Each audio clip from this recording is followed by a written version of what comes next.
Hey, it's Kelly Dix. Let's talk about market value. So when you're going to list your home for sale, you actually want to talk to an agent and get their opinion of what a market value of the home would be so you can sell it. So what a listing agent does before they come out to your home, they should be looking at sold market data, normally within the last 6 months, a mile or two around the home, and it has to be similar in size, square footage, and style. So that's the best way to really get a good idea of market value. So sometimes there are a lot of data points, and sometimes there are not a lot. So that's where it comes up to interpretation. So this is where maybe you interview 2 or 3 listing agents, and there could be a chance that you might get different opinions of a market value. So the same thing could happen when an appraiser comes through.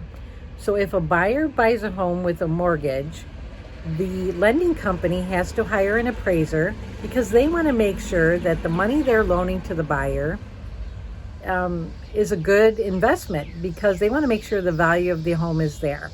So they will hire an appraiser to come out to the property. The appraiser will pretty much look at the same data, very similar data that the listing agent is looking at. So the appraiser is going to analyze that same data and give his or her opinion of a market value. So same thing could happen if you have 2 different appraisers go out, look at the property, look at the data points of the values around the home. They both could give you, just like 2 listing agents could both give you 2 different opinions of market value. So sometimes when the data is really cut and dry, like there's no question, there's 5 or 10 homes, just like that one that has sold recently, all pretty similar, it's pretty easy to pick a market value. The problem comes in when it's a very unique home, lots of updates, lots of non-updates, or something very unique to the home. That's when it becomes very difficult to give a determination of market value. So that's why sometimes there's difference in opinions when 2 different listing agents come out to give you a market value on the home. And that is also too why you have differences in opinions when 2 appraisals are done, or really honestly between the appraiser and the listing agent with what price you listed it at.